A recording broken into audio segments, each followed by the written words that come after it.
महान कहानीकार और उपन्यासकार मुंशी प्रेमचंद जी की रचना बेटों वाली विधवा कहानी का सारांश सुनाने जा रही हूँ। आइए शुरू करते हैं। पंडित अयोध्यानाथ का देहांत हुआ था तो सबने कहा ईश्वर सबको ऐसी ही मौत दे। 4 जवान बेटे थे, 1 लड़की। 3 लड़कों के विवाह हो चुके थे, केवल 1 लड़का और 1 लड़की कंवारी थी। संपत्ति भी काफी छोड़ी थी, 1 पक्का मकान, 2 बगीचे, कई हजार के गहने और 20,000 नगद। पंडित अयोध्यानाथ की पत्नी का नाम फूलमती था। अपने पति के गुजर जाने के बाद फूलमती ने सोचा कि अब घर उसे ही संभालना है। लेकिन फूलमती ने सोचा कि जब घर में 4 जवान बेटे हैं तो डर किस बात का। सबसे बड़े बेटे का नाम था कामतानाथ, जो एक दफ्तर में 50 रुपए की नौकरी करता था। दूसरे बेटे का नाम था उमानाथ, जो डॉक्टरी पास कर चुका था और अपना क्लिनिक खोलने की सोच रहा था। तीसरा बेटा दयानाथ था, जो बीए में फेल हो गया था, लेकिन पत्रिकाओं में लेख लिखकर कुछ न कुछ कमा लिया करता था।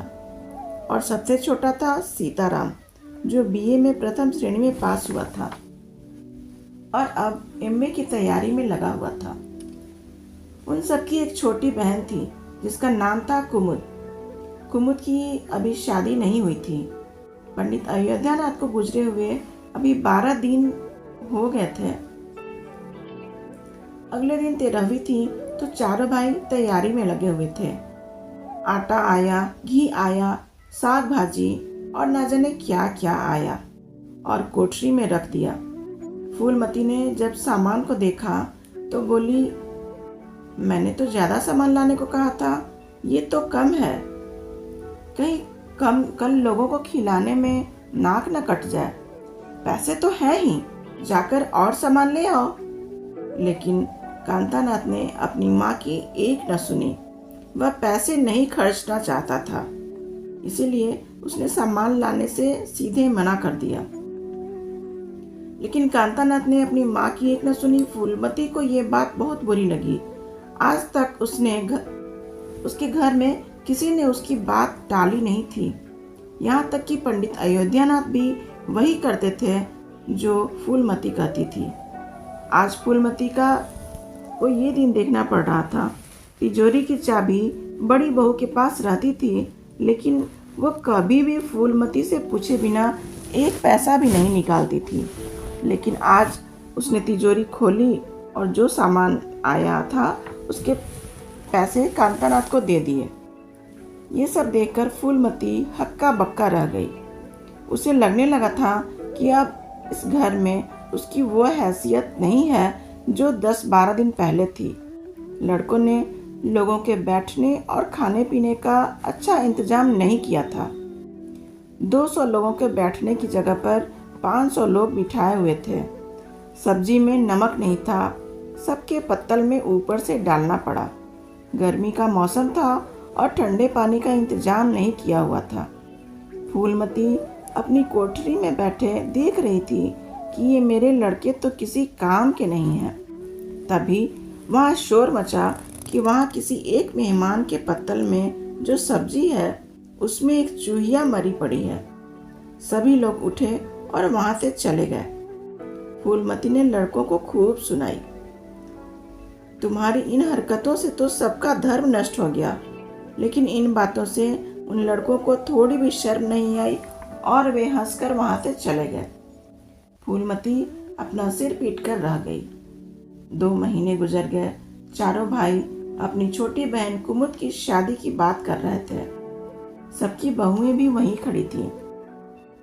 कामतानाथ ने कहा, पिताजी ने कहा था कि कुमुद का विवाह मुरारी पंडित से होनी चाहिए, लेकिन वे दहेज के 5,000 मांग रहा है।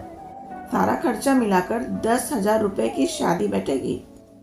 पिताजी 20,000 रुपए छोड़कर मरे हैं। हम सबके हिस्से में 5-5 हजार ही तो आएंगे बस। इतना खर्चा हमसे नहीं हो पाएगा। उमानाथ ने कहा कि उसे क्लिनिक खोलना है और उसमें सारे पैसे लग जाएंगे।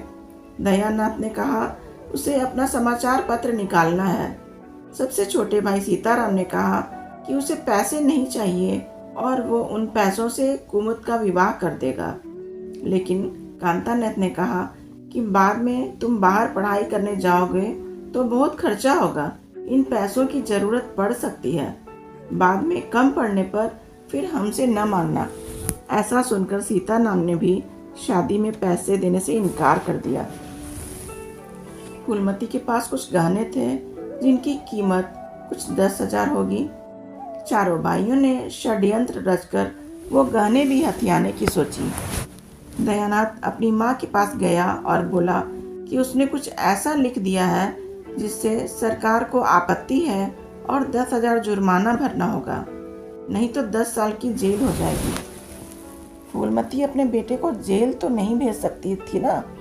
उसने अपने गहने दे दिए और चारों भाइयों ने आपस में बांट लिया। कुछ दिन बाद चारों भाई उनको ये बताने आए कि उन्होंने पंडित मुरारी को कुमुद के विवाह के लिए मना कर दिया है और अब वे कुमुद की शादी दीनदयाल से करेंगे। फूलमती बोली, अभी मैं जिंदा हूँ, मैं अपनी बेटी की शादी अच्छे घर में करना चाहती हूँ। मैं खुद कुमुद की शादी पंडित मुरारी से कर दूंगी, तुम लोग चाहो या न चाहो। इस पर लड़के बोले, पिताजी के जाने के बाद सारे पैसों पर अधिकार हमारा है, आपका नहीं। आपको एक पैसा भी नहीं दिया जाएगा। इस पर फूलमती खूब रोई। आज तक जिन बेटों को खिला पिला कर इतना बड़ा किया, आज वे ही मुझे ऐसा बोल रहे हैं।